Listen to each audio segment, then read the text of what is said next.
recently passed and the governor signed legislation strengthening Virginia's ethics laws. Did this legislation go far enough, or is there still additional legislative work to do to ensure that the public officials behave in an ethical manner? And if so, what additional restrictions would be needed? It was awfully weak tea. You know, you say strengthening, it's like on a scale of 1 to 100, taking something from a 1 to a 2. So I guess that's progress. Look, it is now the case that corporations and individuals can give unlimited sums of money to political candidates in Virginia. That's crazy. I mean, that's not a recipe for bribery. I don't know what it is. I don't, you know, Governor McDonnell,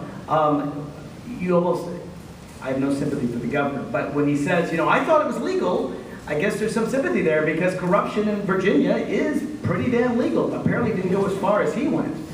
But yes, we've got to have restrictions on campaign donations. I would ban all corporate giving. Unfortunately, the Supreme Court disagrees with me here, so I've actually tried to work to overturn Citizens United. But at the end of the day, particularly when it comes to for-profit businesses, when it comes to for-profit corporations, when they're giving money to to pay for a political politician, what are they doing? Either they're wasting their money, which isn't good for shareholders, or they expect to get something back. And I know that's legal, but I still call it bribery. I think if people want to support my campaign or any of the people up here, individuals, and by the way, my Constitution says nothing about corporations in it, they're not people, then individuals can give. But corporate giving, it's got to be restricted as much as we possibly can under the Constitution, and we've got to stop some of this legalized bribery. Ms. Check. I absolutely agree. We can't send corporations to pre-K. Equally important, we need to talk about small gifts that are not about campaigns, but simply gifts. We need more disclosure. And I also want to talk about Senator Phil Puckett.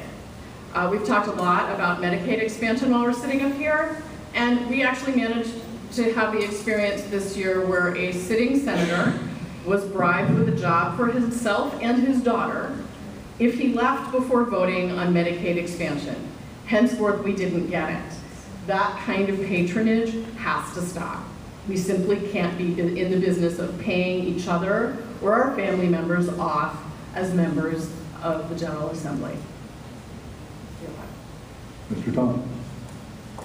Well, I'm a strong proponent of stronger ethics laws. I think that's the only way we can ensure that our elected officials are actually representing the public interest. I would strive to limit conflicts of interest, and I think a big piece of that is making sure we have a regime of campaign finance reform that actually is not only promoting disclosure, but limits corporate contributions.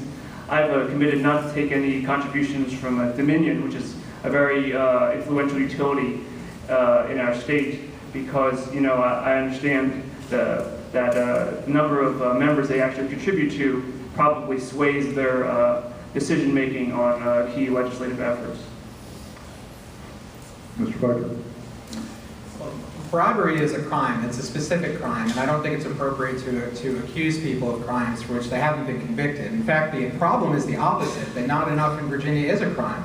Most of what we call corruption in Richmond is legal influence peddling, and Virginia claims that it's just up to the voter to decide what to make of it.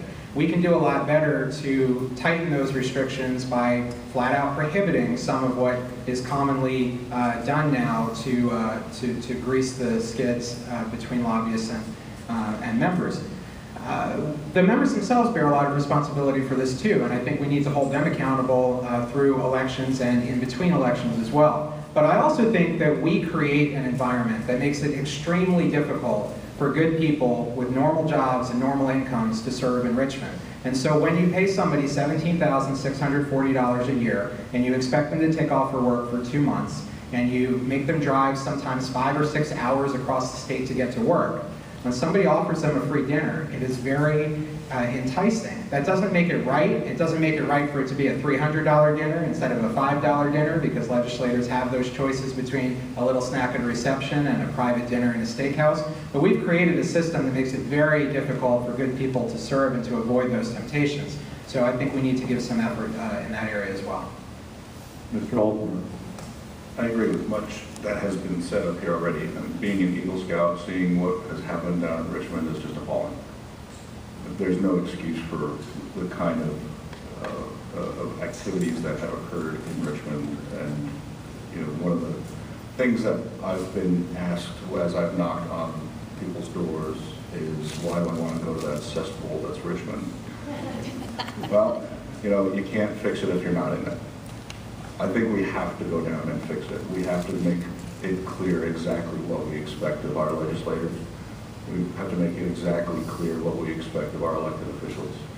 And it's unfortunate that I'm much more understood by my kindergartner than I am by our elected officials about what we expect from ethics, with regard to ethics. I certainly hope that we can influence positive change in ethics reform through positive legislation. The more that people see just how bad they are behaving, the more ashamed they are to go tell their grandmother what they're doing. We need to call people out on what they're doing and ensure that they're held accountable for it. I'd actually like to rebuttal. I call it legalized bribery. I said that before, and I do it for a reason. Yes, I realize it's legal. I also realize it's people paying politicians in order to get something back from the state. I still call that bribery, legal bribery, but it shouldn't be legal. And actually, if we can't ban all corporate giving, I'm willing to compromise. How about if we ban the giving of any for-profit corporation that had business before the state in the last 5 years? That would, I think, cause a lot of corporations maybe not to give to so many politicians, and maybe politicians, knowing they can't get money back for their vote, again, what I call legalized bribery, maybe wouldn't be assuaged, like the recent Dominion bill signed by, yes, our Governor Terry McAuliffe, thank God Rob and Adam were against it, that says that Dominion can overcharge us till 2022. I mean, maybe if Dominion wasn't able to give money to politicians for the next 5 years, maybe that bill wouldn't have passed. This is